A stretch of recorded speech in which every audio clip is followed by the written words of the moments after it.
Bismillahirrahmanirrahim. Assalamualaikum warahmatullahi wabarakatuh. Alhamdulillah, alhamdulillah, walhamdulillah, summa alhamdulillah. Alhamdulillahi rabbil alamin. Allahumma salli ala sayyidina Muhammad wa ala ali sayyidina Muhammad. Allahumma lakal hamdu wa ilaikal mustaka wa antal musta'an wa ilaikal ijabah. La hawla wala quwwata illa billahil aliyyil azim. Wa qala ta'ala fi kitabihil karim, faman ya'mal misqala dzarratin khairan yarah wa may ya'mal misqala dzarratin syarran yarah. Sadaqallahul azim. Saudara-saudara kaum muslimin, para shaimin dan shaimat yang dimuliakan oleh Allah.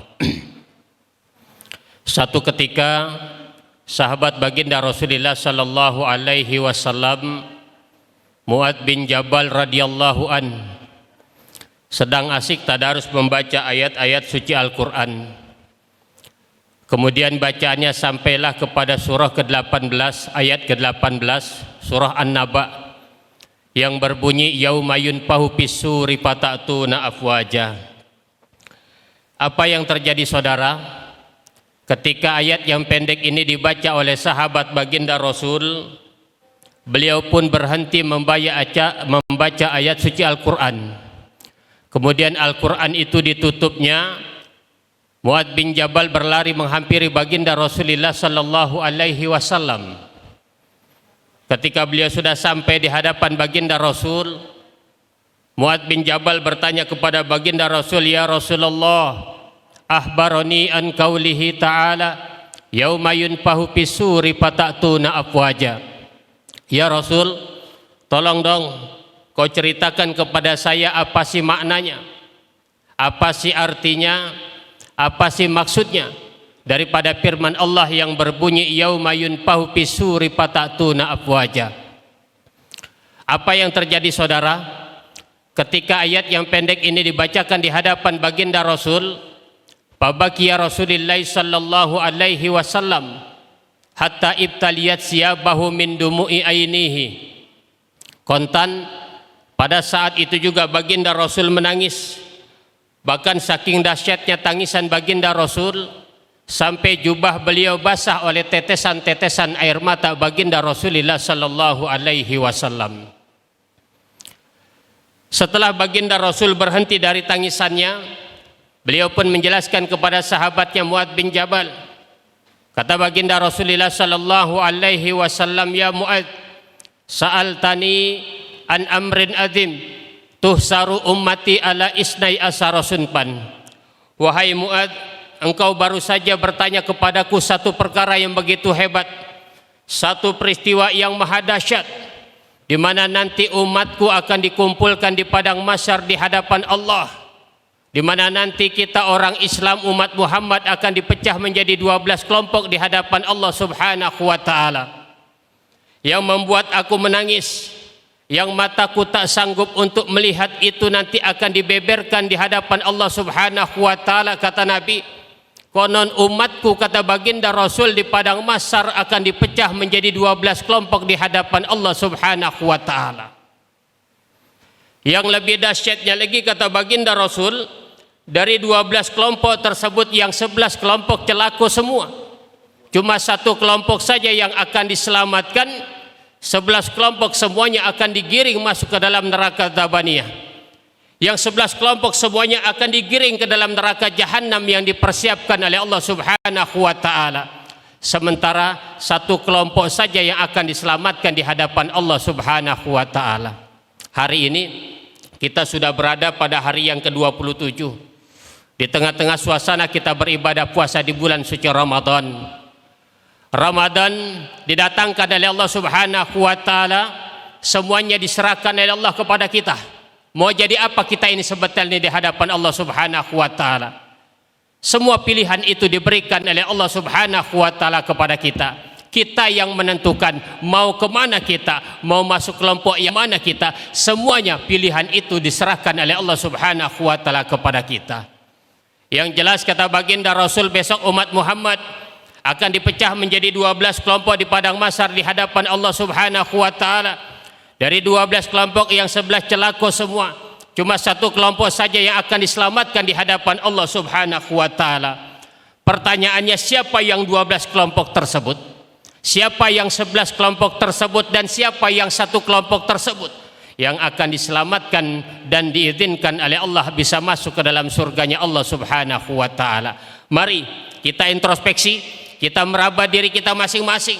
Kira-kira kita akan masuk dalam kelompok yang mana? Akankah kita masuk dalam kelompok yang 11 ataukah sebaliknya kita akan masuk dalam kelompok yang satu yang akan dimuliakan oleh Allah dan Rasulnya di hadapan Allah Subhanahu wa taala? Saudara-saudara kaum muslimin, para shaimin dan shaimat yang dimuliakan oleh Allah, yang pertama yang ditangisi oleh baginda Rasul, yusaruna min kuburihim laisa lahum yadanun wala rajulanun. Kelompok yang pertama kata Nabi, besok akan ada di antara kita umat Muhammad, orang Islam, bisa jadi kita orang Pekanbaru yang dibangkitkan di padang mahsyar, dikeluarkan dari kubur kita masing-masing, badannya cantik, wajahnya cantik, tapi sayang dia punya tangannya buntung, dia punya kakinya juga buntung. Kelompok yang pertama ini dibariskan di hadapan Allah, saudara. Jumlahnya bukan main banyak, sehingga memancing pertanyaan dari kelompok-kelompok yang lain. Itu orang mana? Dosa apa yang sudah dia lakukan? Kok sampai dibuat hina seperti ini di hadapan Allah Subhanahu wa taala? Ketika pertanyaan itu muncul, siapa yang menjawab? Allah yang menjelaskan. Dari balik tabir dengan suara yang lantang Allah berfirman, fayunadil munadi min kibalir rahman haula'il ladzina kanu yu'tunal jiran. Bangsa jin, bangsa malaikat, bangsa manusia, nih engkau tengok nih. Ini contoh perumpamaan daripada umat manusia, umat Muhammad, orang Islam yang ketika hidup di alam dunia dia tidak pernah hidup berbaik sangka dengan orang-orang yang ada di sekitarnya. Dia tidak pernah akur dengan tetangga tempat di mana dia tinggal ketika dia hidup di alam dunia. Makanya Ramadan diturunkan oleh Allah Subhanahu wa taala.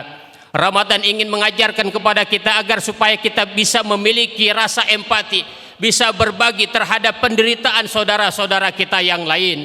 Apatah lagi saat ini bangsa kita, negara kita sedang diberikan ujian yang begitu berat oleh Allah Subhanahu wa taala. Yakinlah saudara, Allah tidak akan pernah memberikan ujian di luar batas kemampuan umat dan hambanya di hadapan Allah Subhanahu wa taala.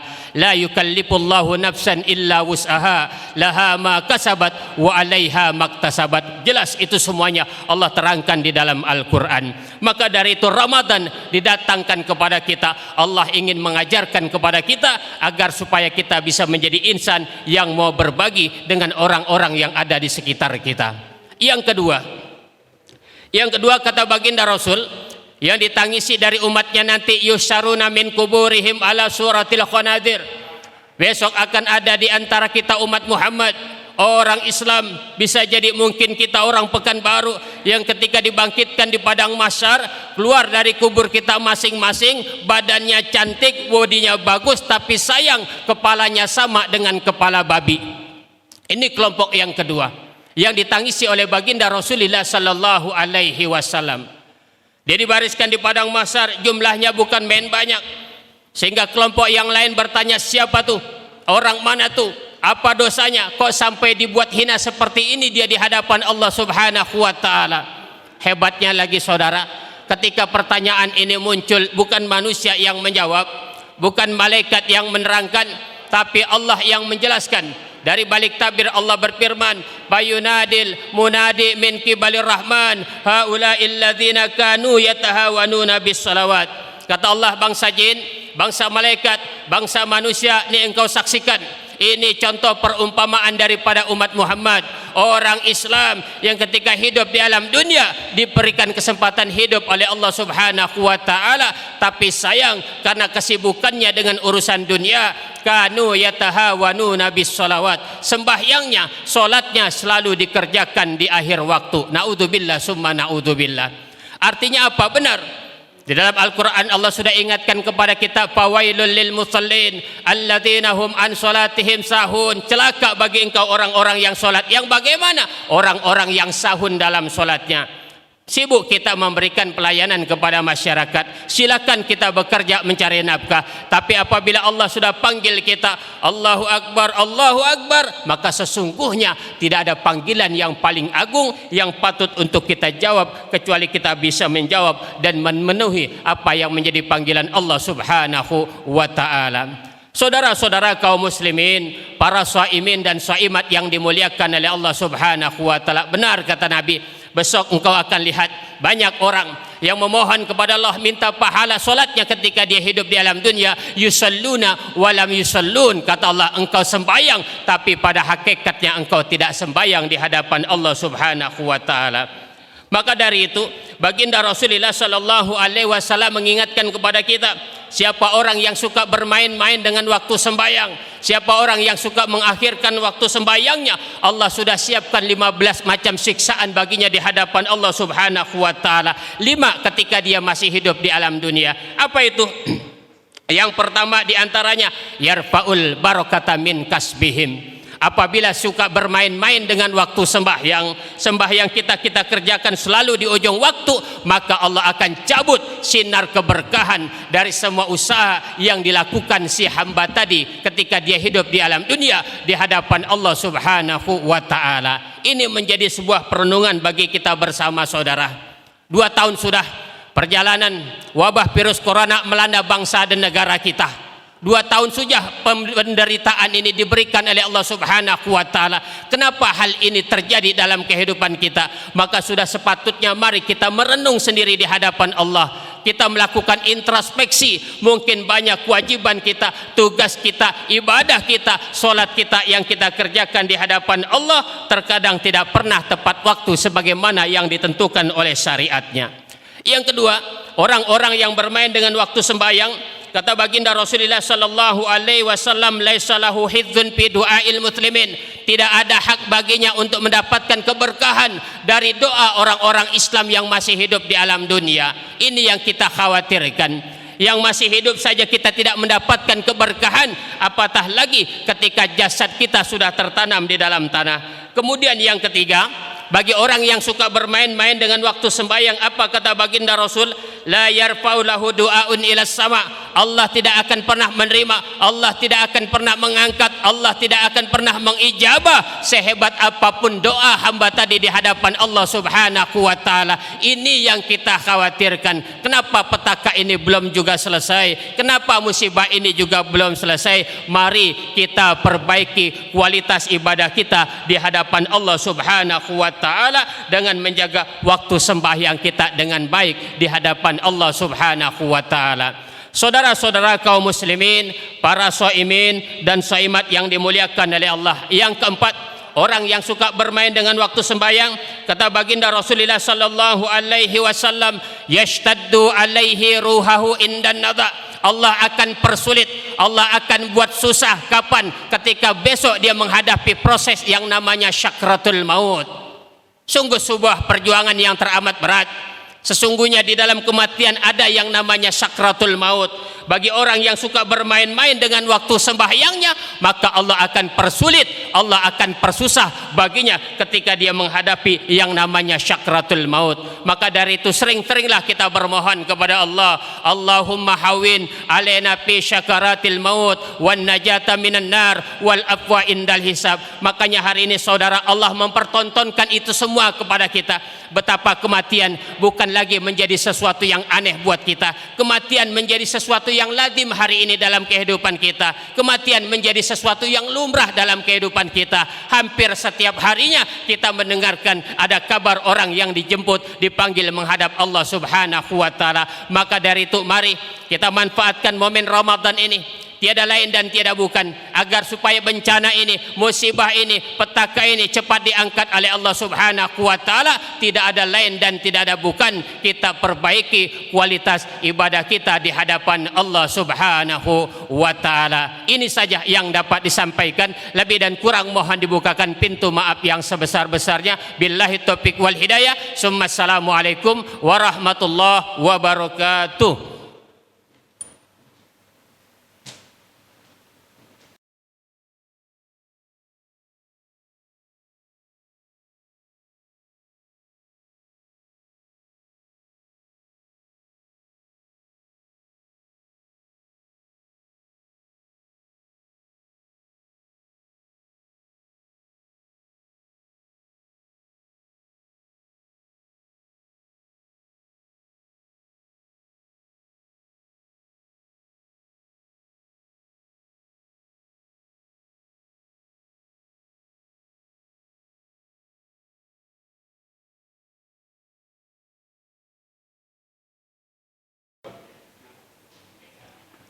Bismillahirrahmanirrahim. Assalamualaikum warahmatullahi wabarakatuh. Salam sejahtera untuk kita semua. Om Swastiastu, Namo Buddhaya, salam kebajikan. Mengingat penyebaran COVID-19 di Provinsi Riau pada saat ini belum ada tanda-tanda penurunan, bahkan cenderung naik, saya, Kampriwoto, Ketua Umum Perkumpulan Masyarakat Jawa Timur atau Permasa Jatim, mengajak kepada saudara-saudaraku, khususnya masyarakat Riau yang berasal dari Jawa Timur, untuk bersama-sama berperan aktif,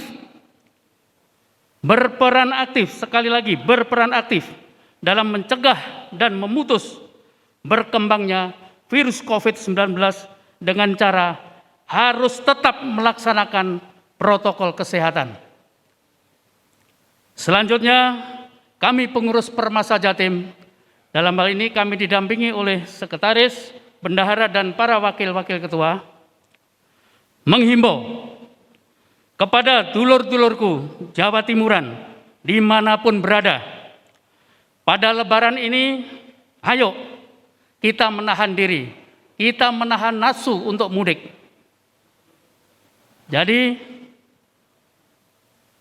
harapan kami, penok kabeh gak usah mulih rek, nok kene wis padha ae. Lek sampean mulih, mesakno dulur-dulur werna iku. Dan pada kesempatan ini kami mohon himbauan dari kami ini untuk dapat diteruskan kepada saudara-saudara kita demi kesehatan dan keselamatan kita semua. Demikian himbauan ini disampaikan atas perhatian dan kerjasamanya. Diucapkan terima kasih. Semoga kita semua sehat walafiat dan selalu dalam lindungan Gusti Allah. Wabillahi taufiq wal hidayah. Assalamualaikum warahmatullahi wabarakatuh. Permasa Jatim. Luar biasa. Terima kasih.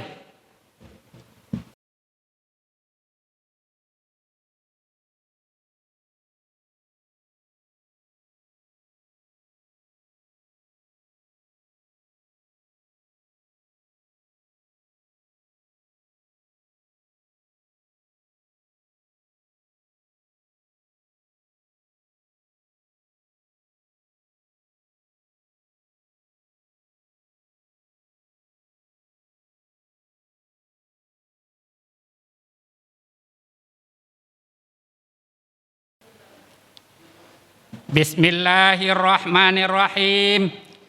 Assalamualaikum warahmatullahi wabarakatuh.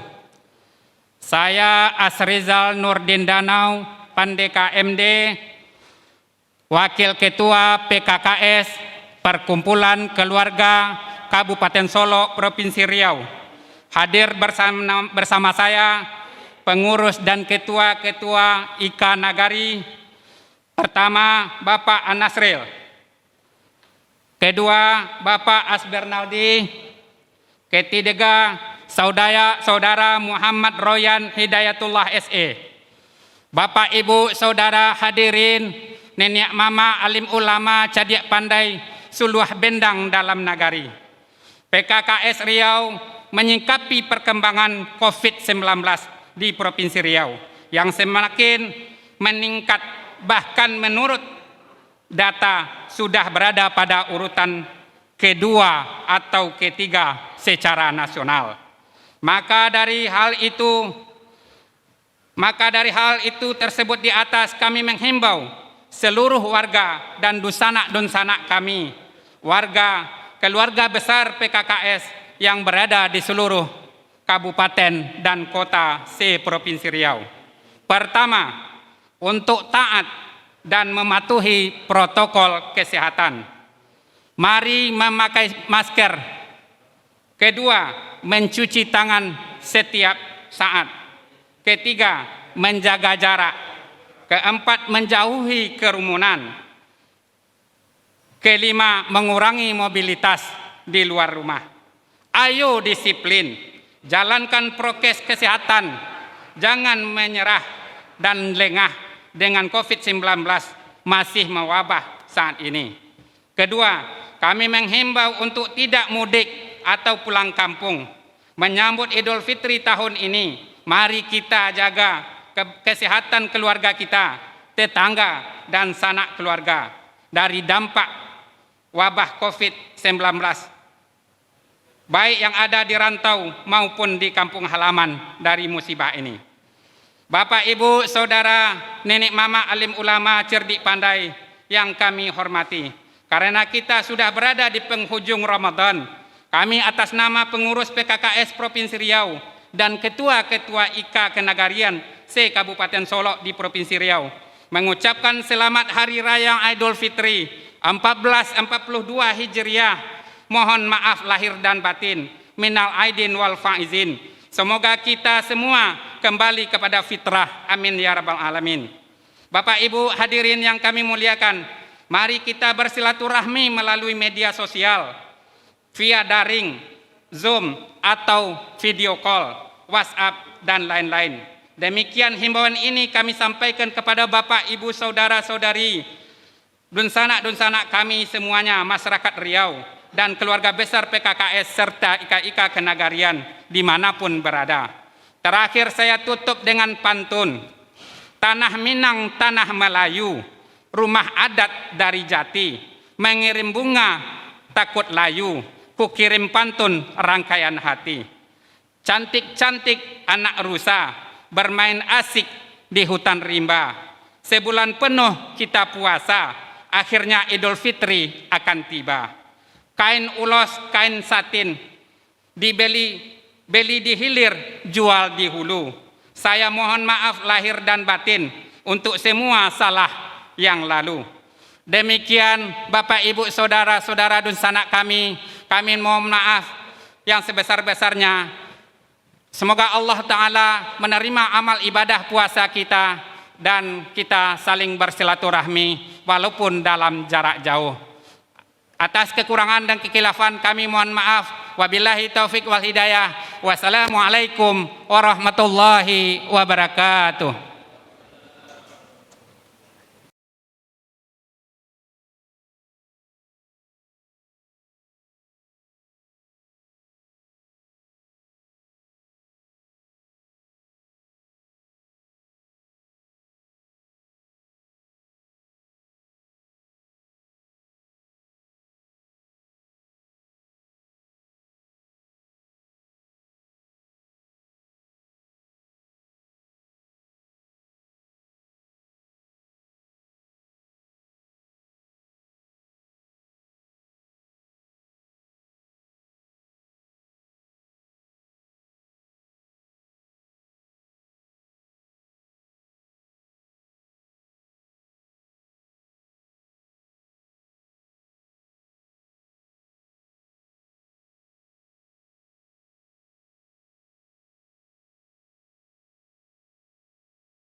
Assalamualaikum warahmatullahi wabarakatuh.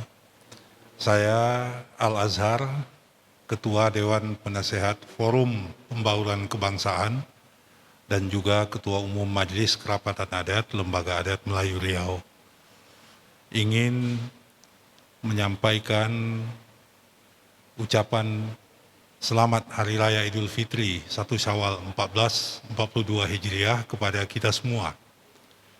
Seperti halnya tahun lalu, tahun ini Idul Fitri masih belum bisa kita laksanakan sebagaimana mestinya, sebagaimana tradisi kita. Akhir-akhir ini kasus penularan COVID-19 kembali meningkat, bahkan jauh lebih besar dibandingkan dengan tahun lalu dan masa-masa sebelum Ramadan. Oleh karena itu, kita yang ada di kota, yang ada di perantauan, tahun ini tidak bisa pulang dan seharusnya memang tidak pulang, agar kita tidak menjadi pembawa dari virus corona itu ke kampung kita masing-masing. Demikian pula yang ada di kampung tidak bisa ke kota karena faktor yang sama. Kita ada dalam keprihatinan yang sama. Kita berharap mari anjuran pemerintah untuk tidak mudik, untuk tidak pulang kampung, kita ikuti. Anjuran pemerintah untuk kita berhari raya di rumah kita masing-masing, di tengah keluarga inti kita masing-masing. Mari kita ikuti. Sementara itu, jangan lupa protokol kesehatan. Pakailah masker selalu, bahkan lebih ketat. Jaga jarak selalu dan lebih ketat, lebih waspada lagi. Selalu mencuci tangan kita dan hindari kerumunan. Apalagi jangan sekali-kali menciptakan kerumunan. Akhirnya mari kita sama-sama berdoa kepada Allah Subhanahu wa Ta'ala agar virus corona ini segera berlalu dari negeri kita dan berlalu dari muka bumi ini. Wassalamualaikum warahmatullahi wabarakatuh.